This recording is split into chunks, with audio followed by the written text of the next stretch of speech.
Isaiah 43, verse 18 to 21. And the word says,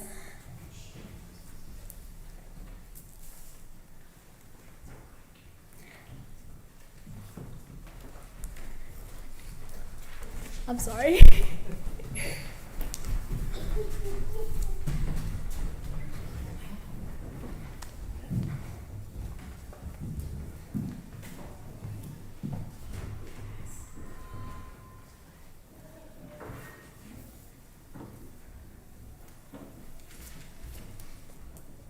So Isaiah 43, 18 to 21, the word says, "Do not remember the former things or consider the things of old. I am about to do a new thing, now it springs forth. Do you not perceive it? I will make a way in the wilderness and rivers in the desert. The wild animals will honor me, the jackals and the ostriches, for I give water in the wilderness, rivers in the desert,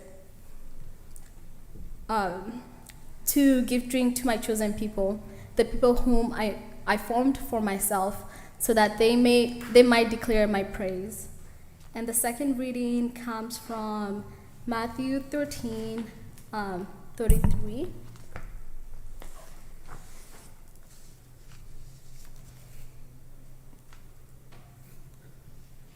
And the word says, "He told them another parable. The kingdom of heaven is like yeast that a woman took and mixed in with 3 measures of flour until all of it was leavened." And that's the word of the Lord. Amen.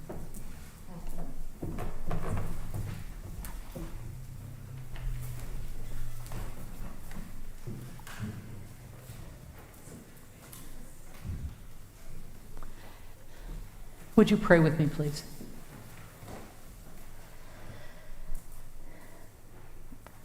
Holy One, may the words of my mouth and the meditations of all of our hearts be acceptable in your sight, for you are our rock and our Redeemer.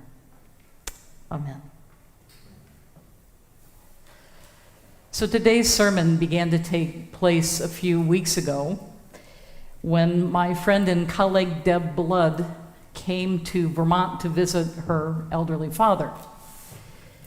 Deb is now the conference minister in Montana, northern Wyoming, so as you can imagine, we don't see each other a lot these days.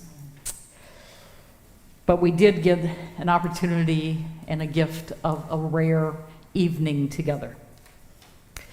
So we talked about many things, and as would not surprise anybody who knows the two of us, we talked mostly about God, the state of the world, and hope.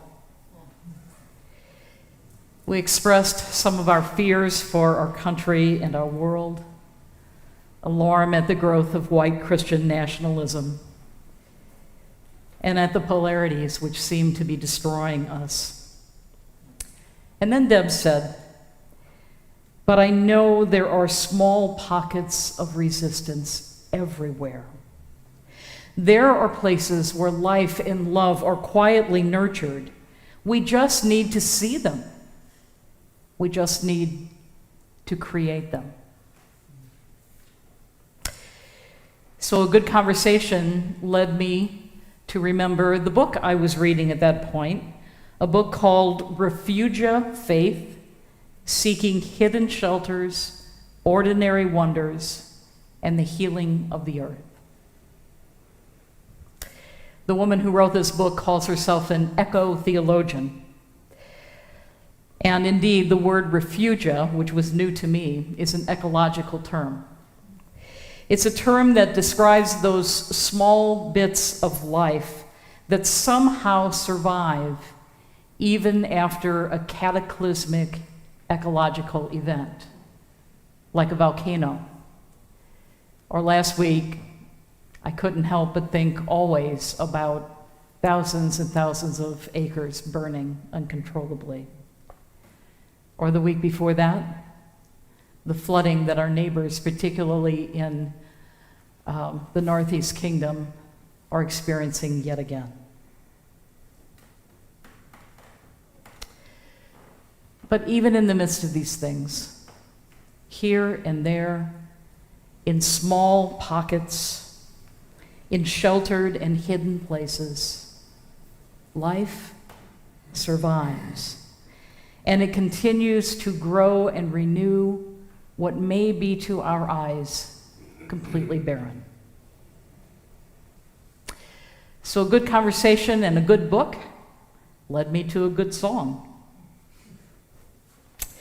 I'm really fond of the songs by singer-songwriter Carrie Newcomer. She wrote a particular song after a conversation that she had with her friend, poet and author Parker Palmer. After a series of days of devastating political and ecological news, Carrie called Parker and said to him, "What can we do when we are personally or politically brokenhearted?" And he said, "We take sanctuary. We gather with those we love, we remember, we share stories, or we sit in silence until we can go on." And Carrie hung up the phone and picked up her guitar, and she wrote the hauntingly beautiful song, Sanctuary. Here's the first line, or the first stanza. "Will you be my refuge, my haven in the storm? Will you keep the embers warm when my fire is all but gone? Will you remember and bring me sprigs of rosemary? Be my sanctuary till I can carry on." That's one definition of refuge. A safe and sheltering place or person or people where we can rest a while. We can get our strength back. We can spend that time with good friends. We can go on retreat. We can ride our bikes. We can sit on the beach. We can work in the garden, whatever it is that is sanctuary for you. A place of quiet comfort until we can carry on. We also create and offer one another that kind of sanctuary. I belong to a meditation group where our leader reminds us every single week we are a spiritual community. We hold one another and we hold the world. Isn't that what we do each Sunday morning when it gets to be prayer time? We hold those we love and care about. We hold our community members, and we hold the world.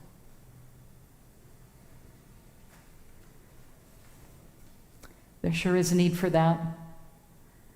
There's war and hunger and violence, and there are literally millions of people who are literal refugees. We need refuge. And you and I are called to be refuge. I think another concept of refugia is that it's also about resilience. I'm sure you've seen the picture, and I hope maybe even seen in reality the single blooming wildflower growing out of a crack in a concrete wilderness, or between two boulders, a place where it shouldn't be.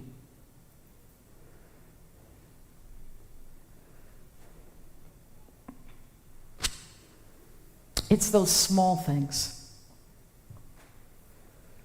Resilience is about going on, surviving the destruction.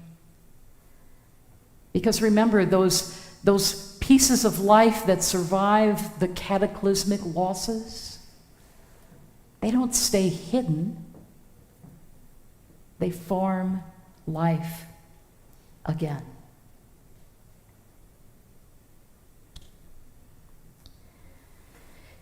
Matthew, Jesus told them the parable about a woman who mixes in a little yeast with 3 measures of flour until all of it was leavened. I don't know about you, but every time I either make bread myself or I watch somebody make it, it's a miracle every single time. How that tiny little pinch of yeast creates that increase. I think hope is a lot like that yeast. One of the images that I've carried around in my heart for many years now is a picture that I saw. It showed an indistinct wall of some sort, and scribbled on that wall were sunshine and flowers and butterflies. That's what the soldiers who liberated Buchenwald found on the back wall.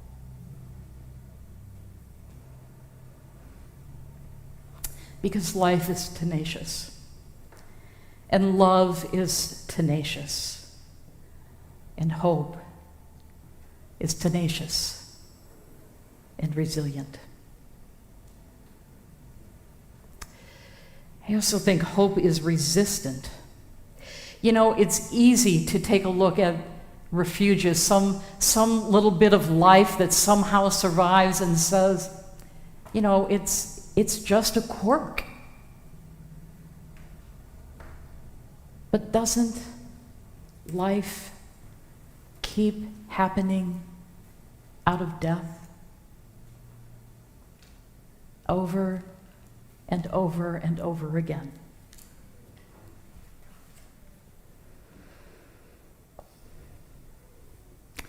The news can be grim. The narratives that dominate the news cycles can be grim. And I know that sometimes I can be overwhelmed by the enormity of the challenges that face us as church and nation and world. I find myself often turning back to a line from a prayer in the Book of Common Prayer that says, "Let not the hope of the poor be forgotten. Let not the hope of the poor be taken away." In Isaiah 43, God says, "Behold, I am doing a new thing. Now it springs forth. Do you not perceive it?" I have to confess that there are days when, if I'm honest, my answer is, God, I don't see it. But I've lived long enough to know that even when I don't see it, it doesn't mean it's not there. It's still there.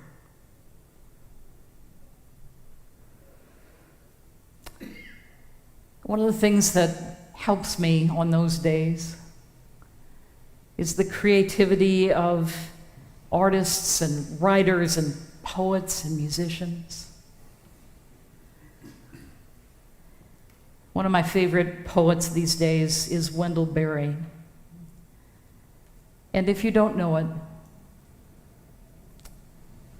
here's the piece of wild things. When despair for the world grows in me, and I wake in the night at the least sound in fear of what my life and my children's lives may be, I go and lie down where the wood drake rests in his beauty on the water, and the great heron feeds. I come into the peace of wild things, who do not tax their lives with forethought of grief.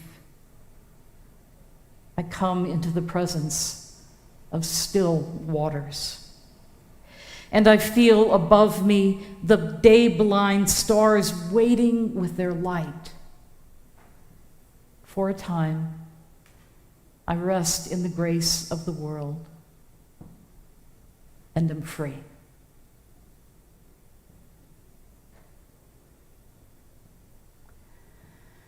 To be people of hope is always to be looking for refugia in here and outside as well. Look for places of creativity and laughter. Look for the small and ordinary and easily overlooked. And you, where does refugia happen for you? What feeds your hope, your resilience, and your resistance? Find those places, especially on days when you need time before you can carry on. Amen.